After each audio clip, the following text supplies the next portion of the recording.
This is The Space Shot, episode 32 for June 15th, 2017. Is that a clipper ship? No, it is a Starship. Hey everyone, welcome to The Space Shot, your daily space history, pop culture, and news fix. I'm John Molnix. A quick news item before we get started today. Yesterday, the Russians launched Progress 67P, which is a cargo ship that will be docking with the International Space Station to deliver food, water, and supplies to the astronauts currently living there. On this day in 2016, SpaceX successfully launched 2 satellites with one Falcon 9 rocket. The Eutelsat 117 West and ABS-2A are communication satellites that serve a variety of users and geographic locations, including Africa, parts of Asia, and Russia. Unfortunately for the Falcon 9, the drone ship landing on Of Course I Still Love You was unsuccessful. In 2016, the booster landings were still considered experimental and were only a secondary objective for the SpaceX team. After the successes last year and this year, SpaceX has now reached the point where they don't consider the landings on either the drone ships or Landing Zone 1 experimental. The Eutelsat and ABS satellites have an innovative all-electric propulsion that allows the satellite to be lighter since it's not carrying hundreds of pounds of hydrazine for station keeping and orbit insertion maneuvers.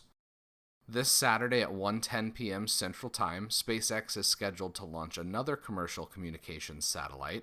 The Falcon 9 that's lifting off this Saturday launched the Iridium Next Flight 1 satellites back in January of this year. At 6 months, this will be the fastest turnaround time for a Falcon 9 core, with SpaceX ultimately aiming for same-day reusability on the Falcon 9 rocket. Now for some pop culture. The Enterprise. Is that a clipper ship? It is a Starship. Starship? What registry would that be? Of course, Mr. Date. Oh, excuse us. We have so much to catch up. Excuse us. Just how are you? On this day in 1992, the Star Trek The Next Generation episode Time's Arrow Part 1 aired on television. Time's Arrow was a 2-part season finale and season opener, with Part 2 airing on September 21st, 1992. I wanted to mention this episode for a few reasons. First, it's just a fun episode. Seeing the actor that portrays Mark Twain is just plain fun. The scenes between Mark Twain or Samuel Clemens, Commander Data, and Guinan were always fun to watch. Second, there's some interesting exchanges between Data and members of the Enterprise crew about mortality and how we deal with loss in our lives. Lastly, on Monday, in episode 29, we talked about Fermi's paradox and asked the question, where is everyone? In the Star Trek universe, Earth had been secretly visited by aliens for hundreds of years before first contact was made. In this episode, Guinan, who is played by Whoopi Goldberg, lived in a fictional 19th century San Francisco, playing the role of a wealthy socialite. Circumstances demand that I take you into my confidence. I require your assistance. Sorry.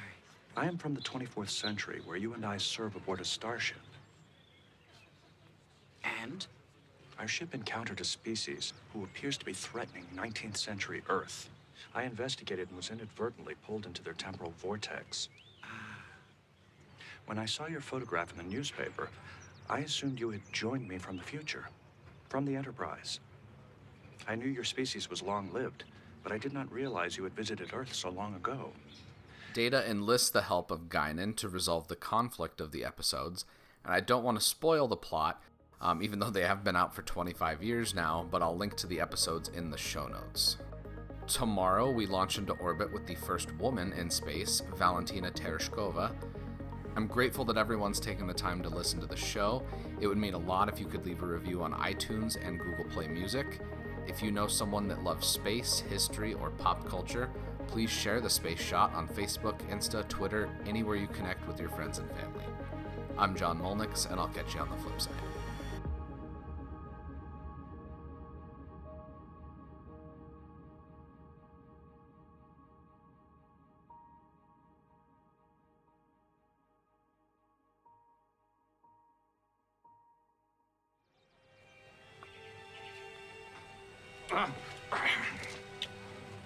Eavesdropping is by no means a proper activity for a gentleman. Nonetheless, the deed is done.